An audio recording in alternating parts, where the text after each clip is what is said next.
আমরা জানি আমাদের সোনার বাংলা, বঙ্গবন্ধুর জয় বাংলা, বিশ্বকবির বাংলা অনেক ত্যাগ আর তিতিক্ষার বিনিময়ে আজ স্বাধীন হয়েছে।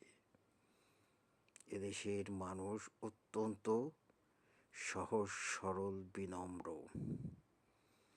দীর্ঘ ইতিহাসে এদেশের মানুষ কখনো যুদ্ধে জড়িত হয়নি। 1971 সালে আমরা যে যুদ্ধের মাধ্যমে বিজয়ী হয়েছিলাম, সে যুদ্ধটা পাকিস্তানি বাহিনী আমাদের উপর চাপিয়ে দিয়েছিল।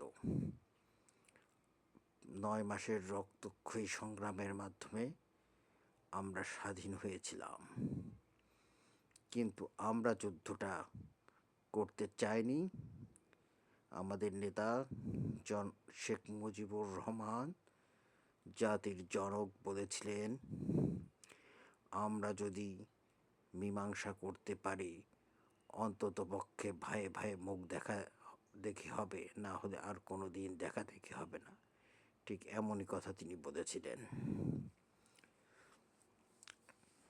এ জাতির যুদ্ধের ইতিহাস খুব বেশি একটা খুঁজে পাওয়া যায় না।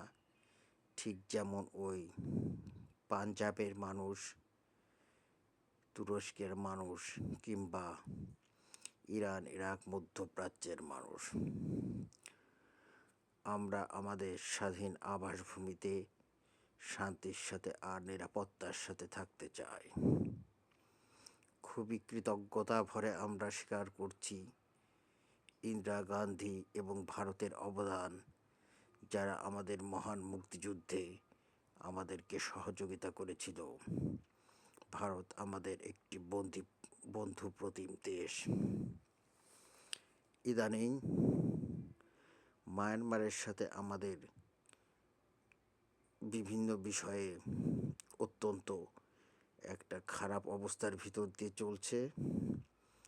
যুদ্ধ শুরু হচ্ছে, এ ধরনের কথাবার্তা চলছে। অস্ত্রের মজুদ ঠিক বাংলাদেশ যেভাবে বাড়াচ্ছে, ওরাও বাড়াচ্ছে। কিন্তু প্রশ্ন, আমরা কেন মায়ানমারের সাথে যুদ্ধ করব? কতটুকু সীমান্ত ওদের সাথে আমাদের? রোহিঙ্গা ইস্যুকে কেন্দ্র করে বাংলাদেশ এবং মায়ানমার কখনোই রক্তক্ষয়ী সংঘর্ষে জড়াতে পারে না। আমাদের দেশের ঢাকা যদি আক্রান্ত হয়, এদেশের অর্থনীতি ভেঙে যাবে, মানুষ বেকারত্বে ভুগবে, খাদ্যের হাহাকার হবে, আমাদের শিল্প, সাহিত্য, সংস্কৃতি সব নষ্ট হয়ে যাবে, এমনকি দুর্ভিক্ষও হতে পারে। তো যাই হোক, যুদ্ধটা কোনোভাবেই কাম্য নয়।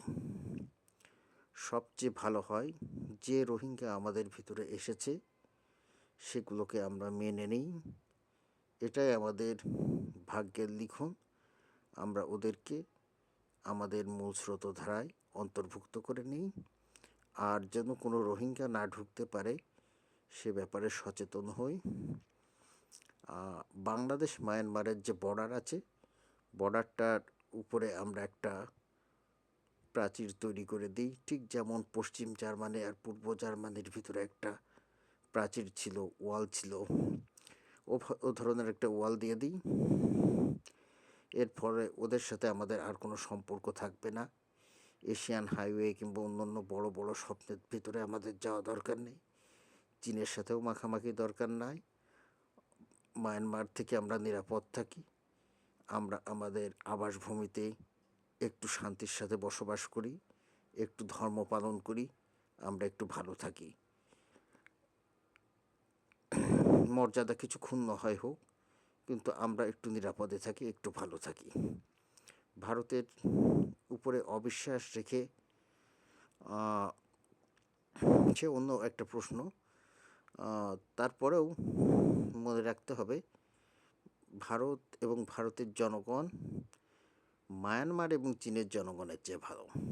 কারণ নৃতাত্ত্বিকভাবে ওই জনগণগুলো অত্যন্ত বর্বর এবং অসভ্য। আমাদের ভালো থাকা নির্ভর করছে আমাদের বিচক্ষণ সিদ্ধান্তের উপর। সুতরাং একটা দেওয়াল নির্মাণের বিষয়ে এখনই চিন্তা ভাবনা করা যায়। ধন্যবাদ সবাইকে।